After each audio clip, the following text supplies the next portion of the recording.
K Balakrishnan பேசுகிறேன். Rooster செய்திகளுக்காக.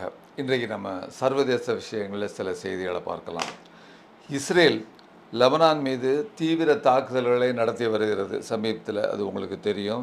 அதில் தாக்குதலை நடத்துறது மட்டும் இல்லாமல் அந்த நாட்டு நிலங்களையும் அவர்கள் ஆக்கிரமித்து கொண்டு வருகிறார்கள்.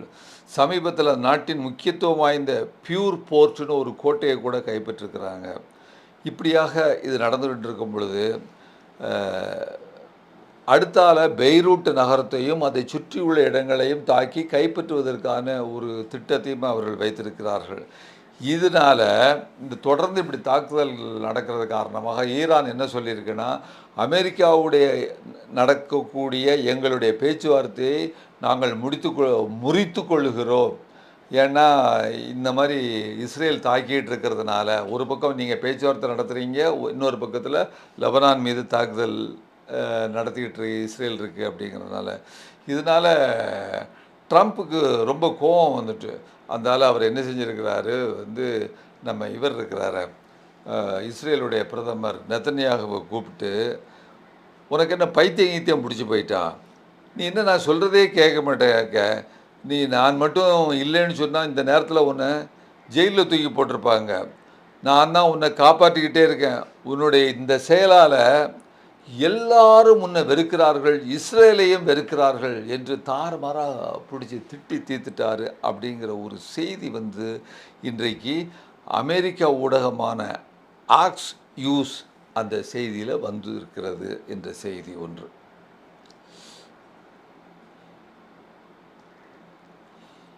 அமெரிக்க குடியரசுத் தலைவர் இன்னொரு செய்தி சொல்லியிருக்கிறார். இது வேற ஒரு செய்தி.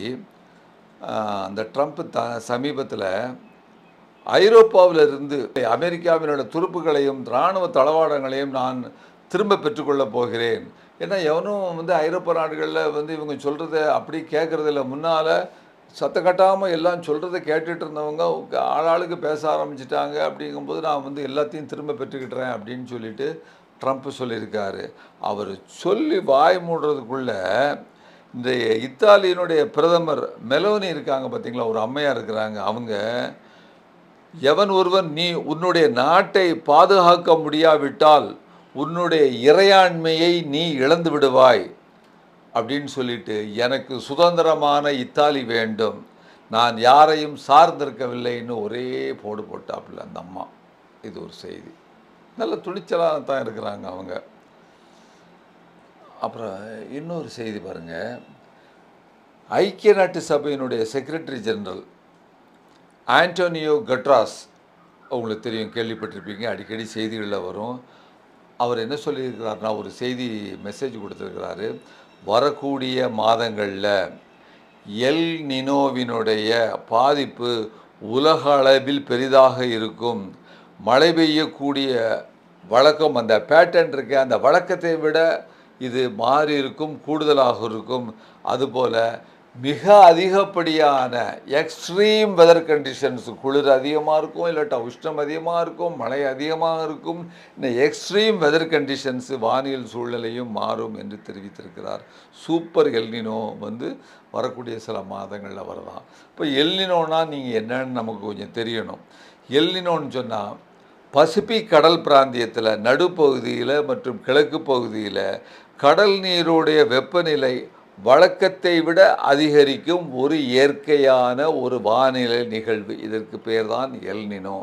இது பொதுவாக 2 முதல் 7 ஆண்டுகளுக்கு ஒரு முறை இப்படி நடக்கும்.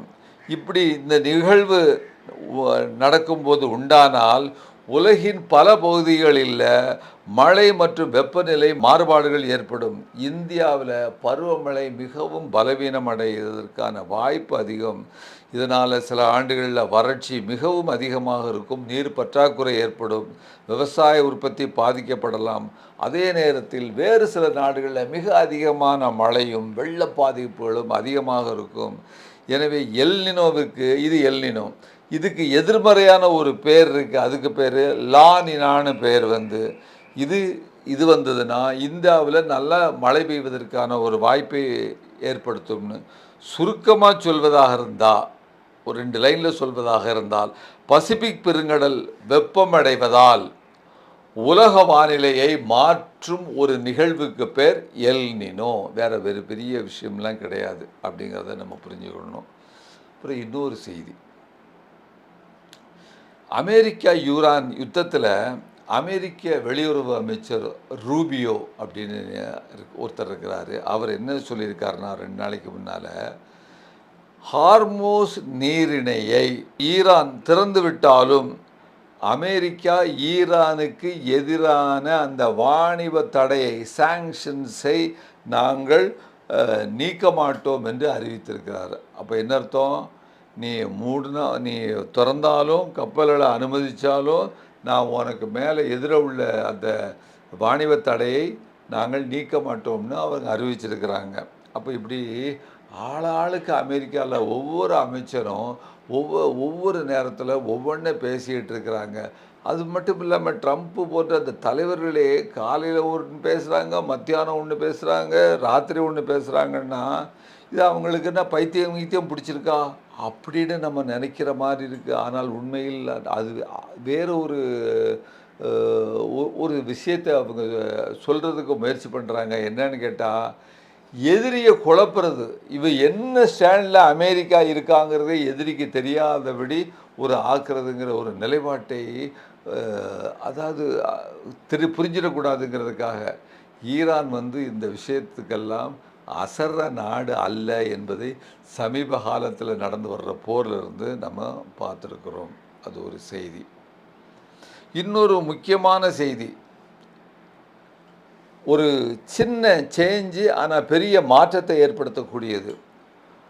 ஓமன் கடலில் அமெரிக்க சிறப்பு படைகள் மீது ஒமன் இராணுவம் தாக்குதல் நடத்தியிருக்கிறது. இந்த ஒமன் இராணுவம் என்பது அமெரிக்கா கூட ஓரளவுக்கு நல்ல நட்புறவு உள்ள நாடு. நீண்ட காலமாக அமெரிக்காவிற்கு. ஆனால் இது அமெரிக்கா துருப்புகளுக்கு எதிராகவே தனது ஆயுதத்தை ஏந்தியுள்ளது, ஈரானுக்கு ஆதரவான நிலைப்பாட்டை எடுத்துள்ளது. இப்போ ஓமன் மற்றும் ஈரான் இணைஞ்சு தான் இந்த ஹோர்முஸ் அந்த ஜலசந்தியை அமெரிக்க கப்பல்களுக்கு எதிராக அவங்க அந்த வியூகத்தை வகுத்து அந்த காசு 2 பேரும் டோல்கேட்டு மாதிரி வசூல் பண்ணி 2 பேரும் சேர்ந்து தான் பிரிச்சுக்கிட போகிறாங்கங்கிற மாதிரி. அப்போது இப்படிப்பட்ட ஒரு சூழ்நிலையில் ஓமன் வேறு ஸ்டாண்ட் எடுத்து அமெரிக்காவை ஓமனே அடித்தது இன்றைக்கு அமெரிக்க வட்டாரங்களில் மிகப்பெரிய ஒரு பதட்டத்தை ஏற்படுத்தி இருக்கிறது. அமெரிக்க அதிகாரிகள் மத்தியில் என்னடா நமக்கு தொடர்ந்து இந்த மாதிரி சோதனை வந்துக்கிட்டே இருக்குது அப்படிங்கிற மாதிரி அவங்க ஒரு முடிவுக்கு வந்துட்டாங்க, இருண்டு போய் இருக்கிறாங்கங்கிற ஒரு செய்தி. அப்புறம் இன்னொரு செய்தி பாருங்கள், டிஜிட்டல் உலக வரைபடம் அதில் டிஜிட்டல் படத்திலிருந்து சீனா இஸ்ரேலை எடுத்து விட்டது அப்படிங்கிற ஒரு செய்தி. இது கொஞ்ச நாளைக்கு முன்னால் நம்ம பேசியிருந்தோம். ஆனால் இப்போதைக்கு என்ன செய்தின்னா, அதில் இஸ்ரேலை நீக்கினது மட்டும் இல்லாமல் அந்த இஸ்ரேல் இருந்த இடத்திற்கு பெயர் பாலஸ்தீனம் என்று பெயர் சூட்டிவிட்டது அப்படிங்கிற ஒரு செய்தி வந்திருக்கு. நல்ல செய்தி தான். இத்துடன் சர்வதேச செய்திகளை முடித்துக் கொள்கிறேன். நன்றி, வணக்கம். ஊடகம் கார்ப்பரேட் அரசியல்வாதிகளின் கைப்பாவையாக, அடிமைகளாக இருந்தது போதும். இனி சாட்டை எடுத்து சுழற்றும் நேரம் வந்துவிட்டது. ஊடகம் பொதுமக்களாகிய உங்களுக்காக, உங்களாலேயே இயக்கப்பட வேண்டும். ஊடக சுதந்திரத்திற்காக உங்களின் பங்களிப்பை இன்றே அளித்திடுங்கள்.